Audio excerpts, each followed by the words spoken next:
दिल्ली में अगर आपकी किसी से लड़ाई हो जाए तो पहला शब्द जो सामने वाले के मुंह से निकलता है वो है, तू जानता नहीं मेरा बाप कौन है। समझ नहीं आता दिल्ली वाले ऐसा क्यों बोलते हैं। किसका बाप कौन है ये जानने में किसी को आखिर क्यों इंटरेस्ट होगा, अनलेस आप में मोहल्ले की गॉसिप आंटीज वाले लक्षण ना हो। पर आजकल लगता है दिल्ली की हवा आंध्र प्रदेश में भी चलने लगी है। Yes, recently cricketer Hanuma Vihari के साथ कुछ ऐसा ही हुआ। हनुमा को आंध्र प्रदेश क्रिकेट टीम के कैप्टनशिप से रिजाइन करना पड़ा क्योंकि एक रणजी मैच के दौरान उन्होंने एक प्लेयर पे चिल्ला दिया था और बेचारे हनुमा को शायद पता नहीं था कि उस प्लेयर का बाप कौन है। और फिर वही हुआ जो आप सोच रहे हैं। आरोप है कि उस प्लेयर के बाप ने फोर्सफुली हनुमा को रिजाइन करवाया। बताइए, अब पॉलिटिशियंस पापा लोग डिसाइड करेंगे कि टीम का कैप्टन कौन होगा। पापा कहते हैं बड़ा नाम करेगा। वैसे बड़े पॉलिटिशियंस के बेटे को आजकल क्रिकेट में काफी इंटरेस्ट हो गया है। आप समझ रहे होंगे मैं किसकी बात कर रहा हूँ। अरे ये फोटो नहीं लगाना था, हटाओ इसे। वैसे नाम से याद आया, शेक्सपियर ने कभी कहा था कि what's in a name. But अगर शेक्सपियर आज के दिन इंडिया में होते तो ऐसा नहीं कहते। अब देखिए ना, त्रिपुरा के एक टॉप फॉरेस्ट ऑफिशियल को नौकरी से सस्पेंड कर दिया गया क्योंकि उनके जंगल में 2 लायंस के नाम अकबर और सीता रख दिया था।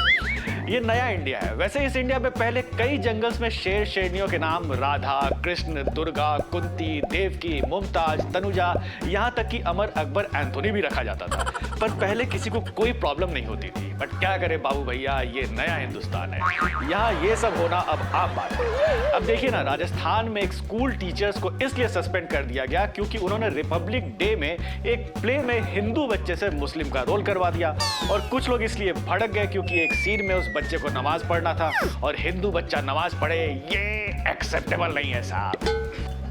नया हिंदुस्तान।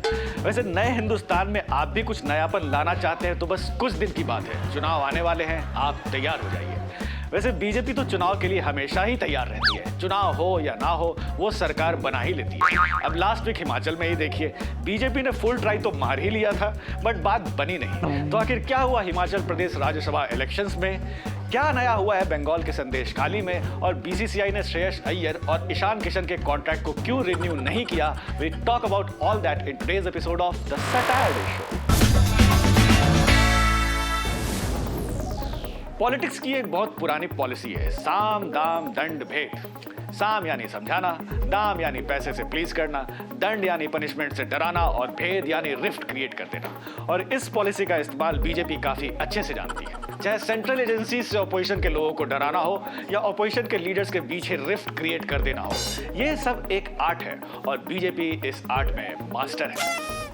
अब हिमाचल में ये देखिए, स्टेट में कांग्रेस की गवर्नमेंट है, असेंबली में मेजॉरिटी है, इंडिपेंडेंट एमएलएस का उनको सपोर्ट है, फिर भी बीजेपी के कैंडिडेट हर्ष महाजन राज्यसभा इलेक्शन जीत गए और कांग्रेस के कैंडिडेट अभिषेक मनु सिंह भी बस देखते रह गए। वैसे इलेक्शन से पहले ही चीफ मिनिस्टर सुखविंदर सुक्खू ने कह दिया था कि अगर हमारे 40 एमएलएस में से कोई भी बिका नहीं तो हम जीत जाएंगे। मेरा मानना है कि हमारे 40 विधायक थे, अगर कोई बिका नहीं होगा तो हमें 40 के 40 वोट आएंगे। बताइए, अपने ही एमएलएस पे इनको भरोसा नहीं था। पर बेचारे क्या करते, हुआ भी फाइनली वही जिसका सुक्खू को डर था। कांग्रेस के 6 एमएलएस ने अभिषेक मनु सिंघवी की जगह बीजेपी कैंडिडेट के फेवर में वोट डाल दिया। इसके बाद तो बीजेपी हिमाचल में सरकार बनाने के फुल मोड में आ चुकी थी। बट जैसे तैसे कांग्रेस ने अपनी सरकार बचा ली, बट सिर्फ फिलहाल के लिए। कितने दिन बची रहेगी इसकी गारंटी नहीं है। अब क्या करें, एक एक करके उनके लीडर्स पार्टी छोड़ते ही जा रहे हैं, इसलिए डर लगा रहता है। अब लास्ट वीक ही देख लीजिए, झारखंड के former chief minister Madhu Koda की वाइफ गीता कोड़ा कांग्रेस छोड़ के बीजेपी चली गई, इसलिए इनका कोई भरोसा नहीं। वैसे छोड़ने से याद आया, सीपीआई वाले चाहते हैं कि राहुल गांधी केरला का वायनाड सीट उनके लिए छोड़ दे। सीपीआई ने डी राजा की वाइफ एनी राजा को वहां से टिकट भी दे दिया है और उनका कहना है कि कांग्रेस को बीजेपी आरएसएस से फाइट करना चाहिए, ना कि इंडिया ब्लॉक के अलायंस से। और ये कहकर सीपीआई ने कांग्रेस को धर्म संकट में डाल दिया। अब कहीं सीपीआई वाले ज्यादा ब्लैकमेल करने लगे तो इंडिया ब्लॉक के सक्सेस के लिए राहुल को सीट छोड़ना पड़ जाएगा।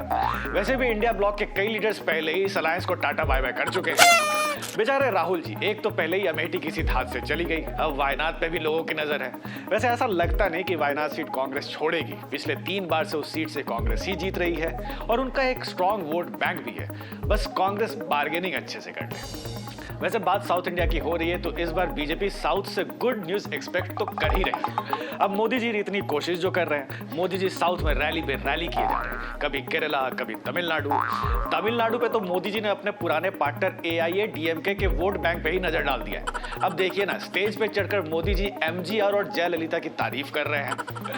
वैसे बीजेपी की ये पुरानी आदत है, धीरे धीरे अपने अलायंस को ही वीक करते जाती है और फिर डिस्ट्रॉय कर देती है, चाहे शिवसेना हो, अकाली दल या फिर JDU। बट साउथ में मोदी मैजिक कितना चलेगा ये आने वाला वक्त बताएगा। वैसे मोदी जी इस वीक अरेबियन सी में डाइव करते हुए भी नजर आए। दरअसल मोदी जी अरेबियन सी के द्वारका सिटी के दर्शन करने गए थे। माना जाता है कि कंस को मारने के बाद लॉर्ड कृष्ण का वही निवास स्थान था। इधर मोदी जी के दर्शन का वीडियो वायरल हुआ और उधर ऑपोजिशन के लोग शुरू हो गए, ये प्राइम मिनिस्टर क्या कर रहा है, प्राइम मिनिस्टर को ये सब नहीं करना चाहिए। पर मोदी जी को आप जानते हैं, ही डजंट गिव अ। वैसे ऑपोजिशन वालों को मोदी जी के पूजा पाठ पे टिप्पणी करना बंद कर देना चाहिए। ना तो मोदी जी उनकी बात सुनते हैं और ना ही जनता उन्हें सीरियसली लेती है। आप लोग रोना बंद कीजिए, मेरे तक आवाज आ रही है।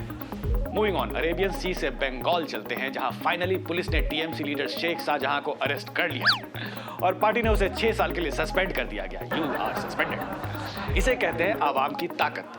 यस, संदेश खाली में शेख शाहजहां के अरेस्ट के लिए करीब 2 महीने से औरतों का प्रोटेस्ट चल रहा था। शेख पे औरतों के सेक्सुअल एक्सप्लॉयटेशन और लैंड ग्रैबिंग के चार्जेस हैं और ये मामला इतना बढ़ गया था कि पॉलिटिकल एक्सपर्ट्स मानने लगे थे कि कहीं संदेश खाली प्रोटेस्ट TMC के लिए वो साबित ना हो जाए जो लेफ्ट के लिए नंदीग्राम प्रोटेस्ट साबित हो गया था। बस कुर्सी का मोह बाबू भैया, कुर्सी का मोह। मामला और बिगड़ता इससे पहले ममता दीदी जी ने खेला कोड़ दिया।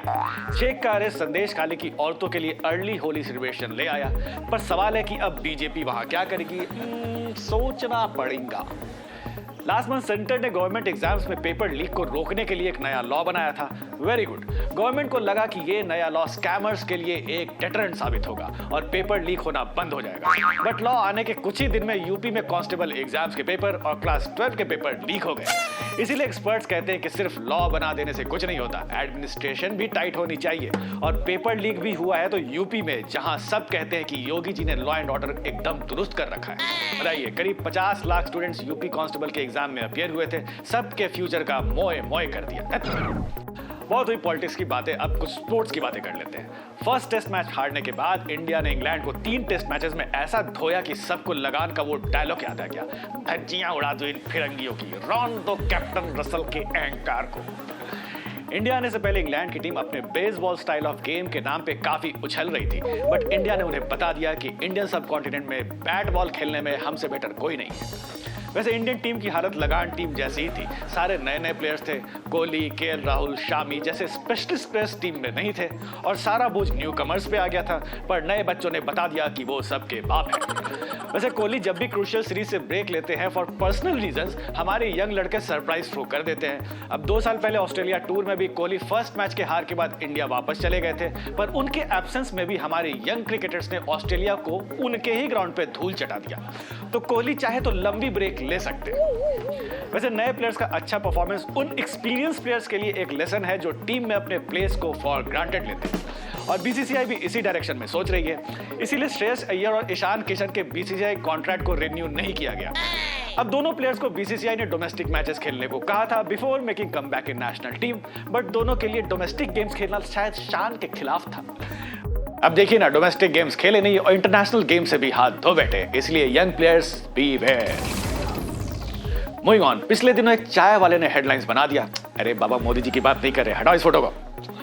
मैं डॉली चाय वाले की बात कर रहा हूं, जो कि अपने यूनिक चाय मेकिंग स्टाइल के कारण इंस्टाग्राम पे इतने फेमस है कि माइक्रोसॉफ्ट को फाउंडर बिल गेट्स उनकी दुकान पे चाय पीने चले गए। वाह। और चाय वाले ने कहा कि उनको तो पता भी नहीं था कि बिल गेट्स कौन है। मेरे को बिल्कुल पता नहीं था, मैं तो समझा था कि फॉरेन कंट्री के बंदे हैं, इनको चाय पिलाना चाहिए, तो मैंने चाय पिलाया। मेरे को बिल्कुल अनुभव नहीं था कि मेरे को अगले दिन जब मैं नागपुर वापस आया, अगले दिन पता चला कि डॉली तूने किसको चाय पिलाया। वैसे चाय वाले भाई साहब की चाय मेकिंग टेक्निक तो यूनिक है ही, उनका हेयर स्टाइल भी काफी यूनिक है। तेरे नाम। Well, that's all for now. If you like this video, share it with your friends and family and do not forget to subscribe to our channel India Today and Aaj Tak.